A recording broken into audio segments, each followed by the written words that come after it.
Sebelum kita berbicara tentang HRM 4.0 framework, Bapak Ibu, mungkin kita perlu sedikit mendiskusikan dulu ya tentang kenapa sih mengelola SDM itu menjadi sesuatu yang teramat penting ya untuk kita bahas gitu.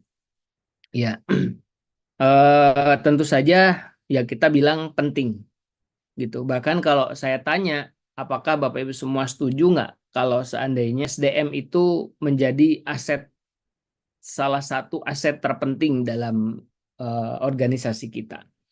Tentu saja jawabannya setuju ya. Karena memang faktanya begitu. Tetapi Bapak Ibu tidak hanya tentang aset terpenting, ada sebuah buku yang membahas bahwa sebetulnya ada dua aset penting yang harus dipertahankan dan harus dibangun oleh seorang business owner. Pertama adalah bukan bukan produknya, bahkan bukan cost customer ternyata. Ya, kita berasumsi bahwa dua aset itu adalah punya produk yang bagus, yang harus kita pertahankan, dan yang kedua kita harus menjaga customer kita, karena tanpa customer bisnis kita tidak jalan.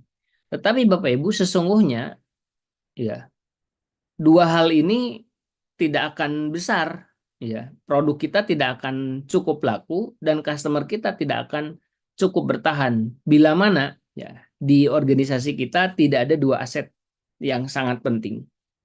Aset pertama adalah yang kita sebut dengan istilah brand, Bapak Ibu.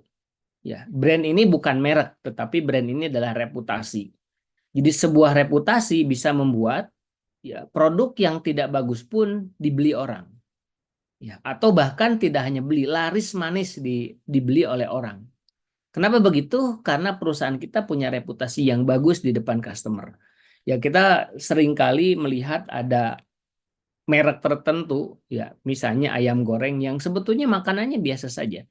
Dan mungkin kalau kita beli di warung-warung ada yang lebih enak dari brand tersebut. Tetapi kenapa brand tersebut ramai dikunjungi orang, bahkan mungkin gerainya bisa ratusan ribu di seluruh dunia. Nah, karena reputasi, gitu ya. Nah, kemudian yang kedua ternyata selain dari brand adalah sumber daya manusianya.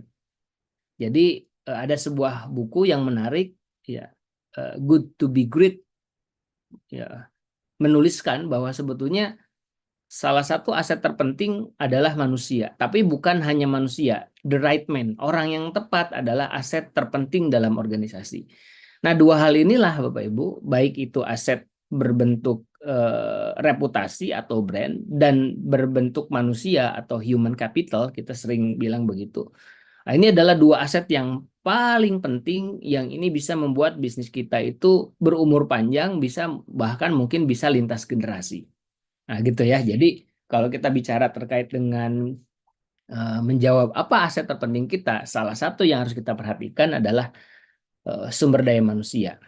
Tapi uniknya lagi, Bapak Ibu, ketika kita bicara tentang sumber daya manusia, nah seringkali justru yang pertama kali dikorbankan adalah sumber daya manusianya.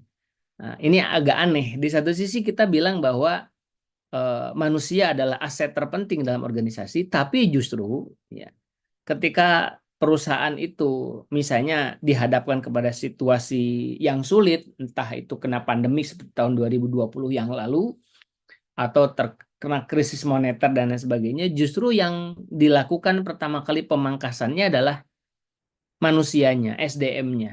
Nah, ini agak bertolak belakang. Katanya dibilangin bahwa SDM adalah aset terpenting, tetapi justru dengan cara yang serupa kita mudah sekali untuk melepaskan SDM itu. Nah, artinya berarti kita masih belum bisa melihat bahwa SDM kita sebagai aset terpenting tersebut gitu. Ya, ini bicara terkait dengan sebuah latar belakang ya Bapak Ibu sekalian. Oke.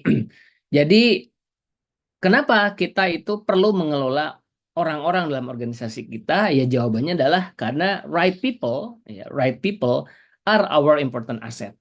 Jadi orang yang tepat yang ada dalam organisasi kita sesungguhnya adalah aset terpenting dalam organisasi kita.